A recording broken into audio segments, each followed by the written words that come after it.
European लोगों ने व्यापार में बहुत ही लाभ प्राप्त किया।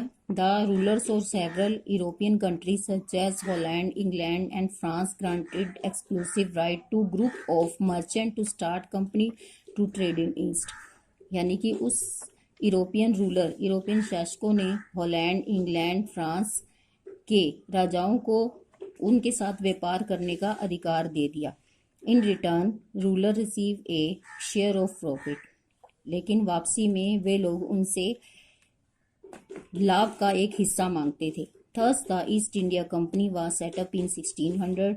इस तरह से ईस्ट इंडिया कंपनी 1600 में स्थापित हुई। The Dutch east India company 1602 and the French east India company in 1664। Now we start the topic colonization. Several European countries managed to establish their political control over large area around their trade settlement in different country all over the world. यानी कि बहुत सारी यूरोपीय country जो हैं व्यापार के माध्यम से अलग अलग देशों पर अधिकार करना चाहती थी। These areas come to known as colonies. इन एरियाज को बस्ती के नाम से जाना जाता था। And the process of acquiring colonies were known as colonization, यानी इन पर अपना आधिपत्य जमाना उपनिवेश कहलाता है। Britain, Portugal, Spain, France, Italy etcetera establish their colonies in Asia, Africa and Latin America. Now we start capitalism. Before the industrial revolution took place in the European country. Industrial revolution जो है European country में आया। The land was under various federal lords who were powerful. जो भूमि थी कुछ अमीर लोगों के हाथ में थी जो कि शक्तिशाली थे। They collect taxes and impose fine on farmers and live a life of luxury. वो टैक्स इकट्ठा करते थे और किसानों के ऊपर कर लगाते थे और अपने आप जो है ऐशो आराम का जीवन व्यतीत करते थे। After the arrival of factory system के आ जाने से a new class of people arose who were owner of the factory. एक नए वर्ग का उदय हुआ। Who were the owner of factory, जो कि फैक्ट्री के मालिक थे। Their only motive was to make money. उनका मुख्य उद्देश्य क्या था? अपने पैसा कमाना। These people control the production and sale of their goods. इन लोगों ने प्रोडक्शन पर अपना अधिकार जमाया और in other words they control capital, और इन्होंने पैसे के ऊपर अपना पूरा अधिकार जमा लिया। Thus they came to be known as capitalist. इनको कैपिटलिस्ट के नाम से जाना जाता था, यानी महाजन। They paid meagre salaries to their worker, exploit them in numerous way. वे अपने वर्कर को बहुत कम वेतन देते थे और उनका शोषण करते थे। This way, there were two distinct groups of people, capitalists or the one who had money and all comfort. यानी एक ऐसे ग्रुप का उदय हुआ जिसके पास मनी थी और सारे ऐशो आराम थे। एंड द वर्कर और have not who work hard yet did not earn money. यानी एक दूसरा ग्रुप ऐसा था जो परिश्रम करता था लेकिन उसके पास पैसा नहीं था। Next, political revolution. Political revolution means राजनीतिक क्रांति। A political revolution took place in England in the late 17th century। यानी कि ये जो political revolution है वो इंग्लैंड में 17th century में आया। Thereafter the monarch became answerable to parliament and representative body of the people। अब जो मोनार्की का अंत होने लगा था। And this was followed by revolutionary in North America, France in the 18th century। इस तरह से इस रेवोल्यूशन को नॉर्थ अमेरिका और फ्रांस में 18th सेंचुरी में फॉलो किया गया। This revolution establish the right of people to participate in their own government. इसमें क्या हुआ कि लोगों को उनके अधिकारों के बारे में पता चला। इंडस्ट्रियलाइजेशन मीन्स औद्योगिकरण। The industrial revolution began in England in the mid 18th century when machine made goods began to replace handmade goods। Industrial revolution जो है इंग्लैंड में शुरू हुई जबकि हाथों से बनी हुई वस्तुओं की जगह जो मशीनों ने ले ली। Revolution brought about many social, economics, political changes in England. जो ये क्रांति थी बहुत सारे सामाजिक, आर्थिक, राजनीतिक बदलाव लेके आई इंग्लैंड में। These changes spread to other parts and to North America as well as. इस क्रांति की वजह से बहुत से चेंजेस आए। Large industry cities world wide, बहुत बड़ी बड़ी इंडस्ट्रीज जो है डेवलप्ड हुई, विकसित हुई। New transport and communication, the needs of industrialization led to revolutionary change in transport and communication. Industrialize यानी औद्योगिकरण की अब नई आवश्यकता क्या थी? ट्रांसपोर्ट और communication.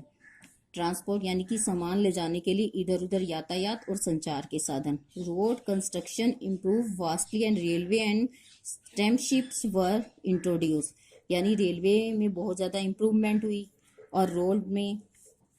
All this help in the expansion of trade industry in large scale migration of people in search of job. इससे क्या हुआ कि बहुत से लोग एक जगह से दूसरी जगह तक जॉब, नौकरी की तलाश में इधर से उधर आने जाने। Hello students, now we will start modern period in India.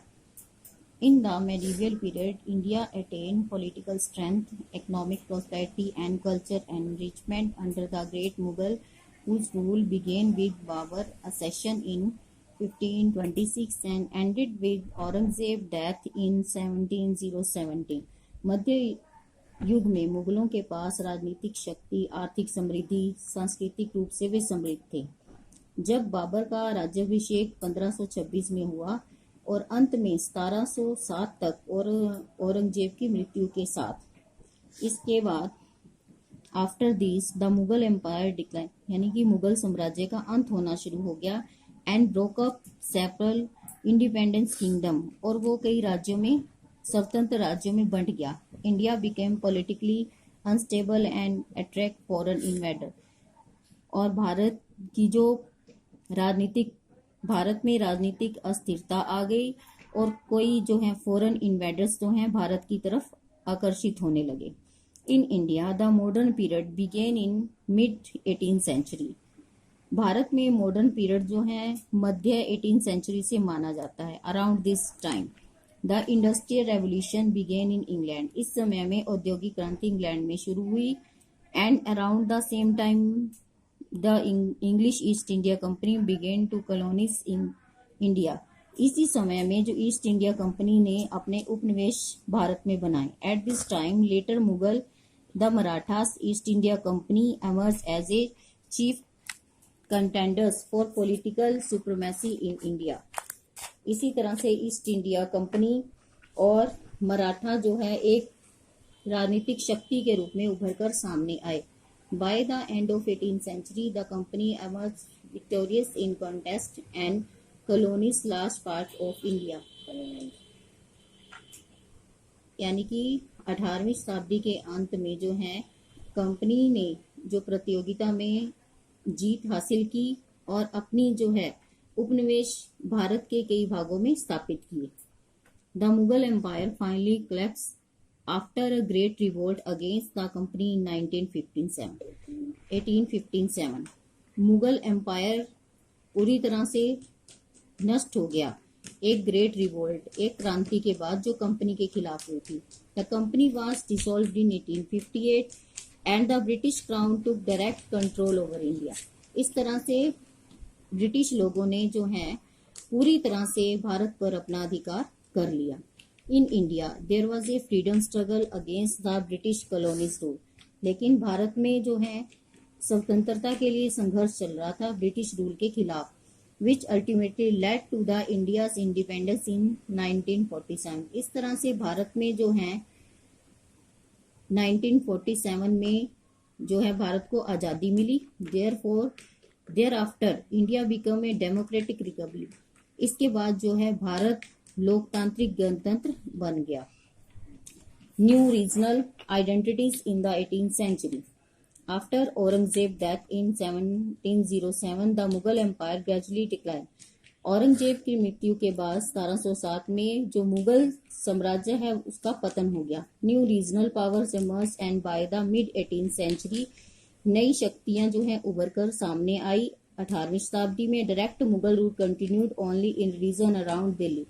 जो मुगल साम्राज्य था सिर्फ दिल्ली में कंटिन्यू कर रहा था Maratha. During Aurangzeb rhyme Shivaji establish the Maratha state in modern Maharashtra. Aurangzeb के बाद शिवाजी ने जो है मराठा राज्य में मॉडर्न महाराष्ट्र स्थापित किया। The Maratha become strong rival of the Mughal in the king. Maratha जो था सबसे शक्तिशाली दुश्मन था मुगलों का। Shivaji descendant grew increasingly dependent on the chief minister called Peshwa. यानी कि शिवाजी के जो वंशज डिसेंडेंट होता है वंशज, शिवाजी के जो वंशज थे वो पूरी तरह से चीफ मिनिस्टर पर निर्भर थे जिन्हें हम पेशवा कहते थे। The Peshwa position become hereditary and he become real ruler. जो पेशवा की स्थिति थी वो पैतृक थी एंड ही बिकम और वो ही सच्चे शासक थे। The Peshwa expanded Maratha influence into north India and with the help of some powerful Maratha chief. Peshwa ने जो है अपना मराठा में अपना प्रभाव जमाया नॉर्थ इंडिया में पावरफुल मराठाओं की वजह से। These chief became powerful in particular region. ये जो थे कुछ विशेष क्षेत्रों में ही शक्तिशाली थे। For instance the Gujarat region was dominated by the family of Gaekwad centered at the Barodas. The region north of the Narmada by Holkars of Indore. इसी तरह से Holkar of Indore. Region south of Yamuna and bordering Delhi and Punjab by the Scindias of Gwalior and the northern Deccan by Bhonsle of Nagpur. Next, succession state. In the few decades of 18th century, many Mughal provincial governors became independent. 18वीं शताब्दी के थोड़े समय के बाद बहुत सारे मुगलों ने अपने आप को स्वतंत्र घोषित कर दिया। So they remain loyal, at least in name, to the Mughals. Their state are called succession state. और ये उन्होंने इस स्टेट यानी इन राज्यों को सक्सेशन स्टेट विजित राज्यों का नाम दिया कि हमने ये खुद विजित किए हैं, जीते हैं। अमोंग सच स्टेट, इनमें से कुछ राज्य थे Hyderabad, Bengal, Awadh. The Karnataka situated on the Coromandel coast was under the control of the state of Hyderabad. Thank you. Now source material of history.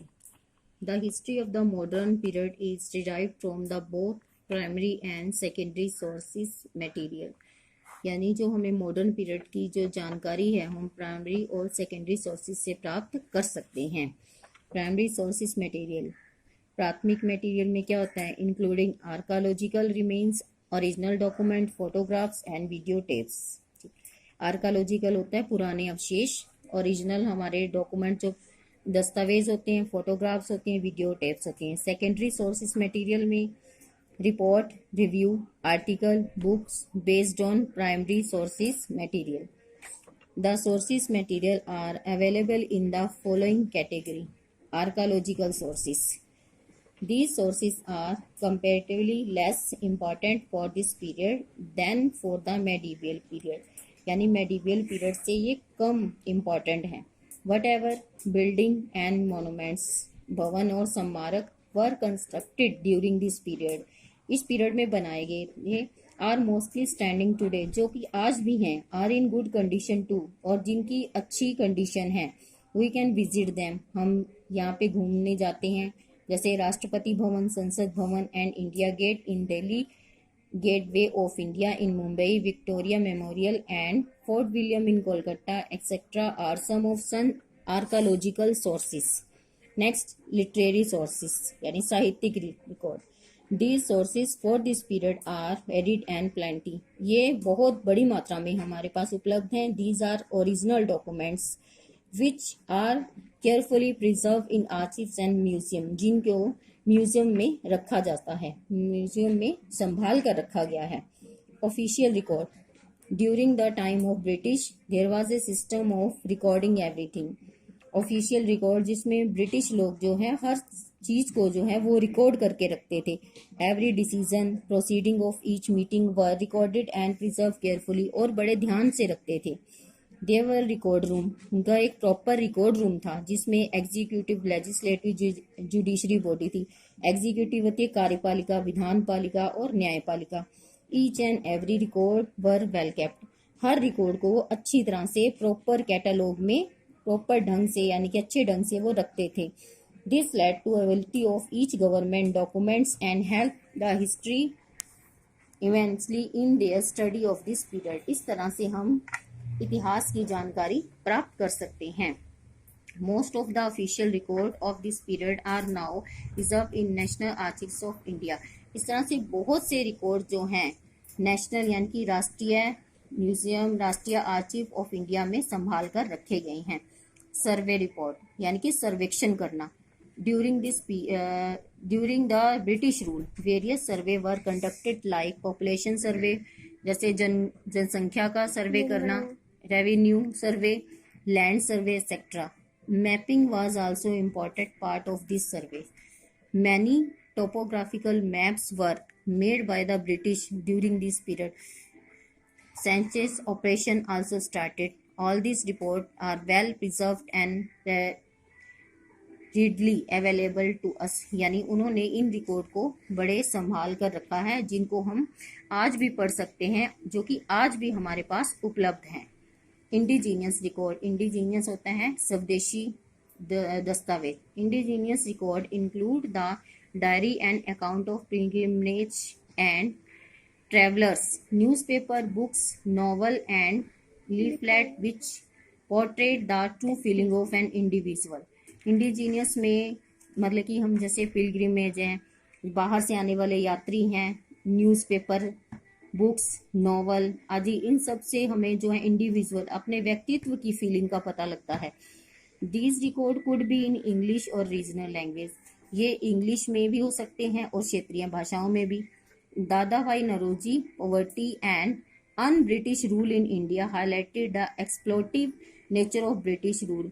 दादा भाई नौरोजी ने अपने मतलब कि अपने जीवन काल में जो ब्रिटिश लोग नहीं थे उनके एक्सप्लोटिव यानी उनके शोषण भरे नेचर को प्रस्तुत किया है। And made people aware of the real intention, और लोगों को उनके असली इरादे के बारे में बताया है। ड्यूरिंग देयर रूल, उनके शासनकाल में the British try to suppress the press, वो ब्रिटिश लोग जो हैं प्रेस को दबाना चाहते थे। बट दे रिमेन अनसक्सेसफुल, लेकिन वो पूरी तरह से असफल रहे।